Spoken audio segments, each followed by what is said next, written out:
he started going on that, oh, why are we doing these rallies? Why are we doing this march with all of these Ukrainian flags in London, here in the United Kingdom? Know this, these individuals are traitors to their own country, to their own people, to their own values.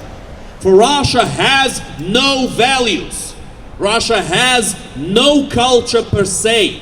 What Russia has is a weaponized semblance of a culture.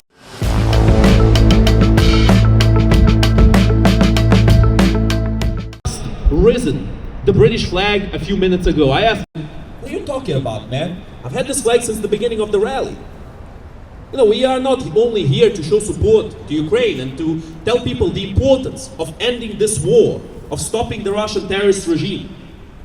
We are also here to show support and to make sure that this country moves in the best possible way, and so that the best interests of the people of this country are upheld. Now, the individual was one of those people who will look for something to complain about even if there's nothing to complain about. He started going on that, oh, why are we doing these rallies? Why are we doing this march with all of these Ukrainian flags in London, here in the United Kingdom? Why don't we do that in Ukraine? Now that is a beautiful point, truly. Magnificent way of putting it. Imagine that from the Russian perspective. The Russian terrorist regime that has been striking civilians, striking children's hospitals, striking churches in Ukraine, striking any kind of a target that might house some supporters of Ukraine and opponents of the Russian terrorist regime, especially civilians. Imagine the glee on their face when they would see a large multi-thousand, perhaps billion march of Ukrainians in Ukraine, in the reach of their missiles, marching with Ukrainian flags and shouting slogans condemning Russia. Imagine their glee, imagine their happiness. They would throw every single kinjal in their arsenal against this protest. They would level it with the ground. The streets would run red with blood if that happened. They would be so happy to do that. And they would be playing the video of all of those dead civilians with Ukrainian flags over and over and over again on their state-owned propaganda television. And that, my friends, is the typical advice of someone who's looking for something to complain about, but who doesn't want to just go straight forward and say, go back where you came from, go back to your country, all of you people, go back to your country. That is the mentality. That is the mentality that certain individuals still have, and it's unfortunate. Because one of the most important British values is the value of tolerance.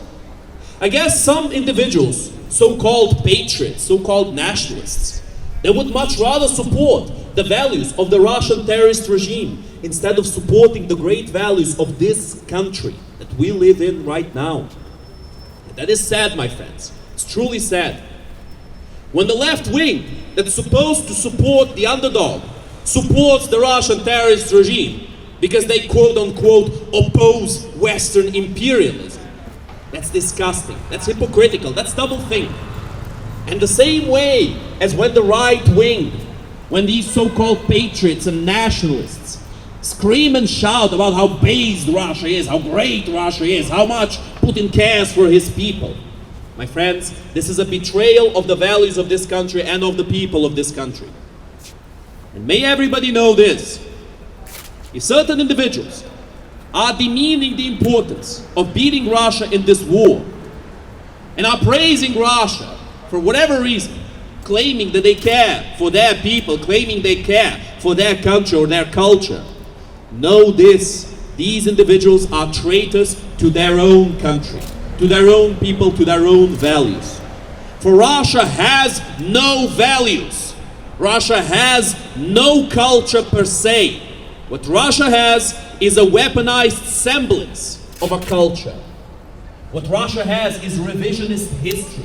What Russia has are lies packed and packaged for the Western crowd that knows nothing about the relations of Russia and Ukraine. And why should they? They live their own lives. People don't know what happens on the opposite side of this earth.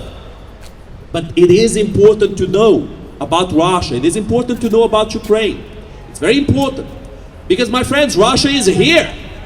Russia is doing its best to destabilize this country from within. I'm sure many of you heard about the many arson attempts that Russia has sponsored in Europe, in the United Kingdom even, where they tried their best to destroy the infrastructure, to destroy the military-industrial complex, and also to destroy, just to destabilize the country itself, the economy itself. Everything that they can hit, they will try to hit. And we need to be very careful with that. Make no mistake, if the money stops coming to the Kremlin, you will see a huge dip, an immediate dip in all these conspiracy theories. All of these conspiracy theory parties and all of these conspiracy theory organizations. Immediately they will stop existing. A large amount of them will simply cease to exist because the money will stop coming. You see, we do not throw around these accusations blindly and carelessly. What we are saying, my friends, is not that everybody who opposes Ukraine is paid. No, not at all. Vast majority of the people who oppose the Ukrainian cause are the same people who don't understand that it is the same cause as the British cause. We stand on the same ground as the United Kingdom. We defend the same values. In fact, Ukraine is planning to take a book from, take a page, from the British book in this regard.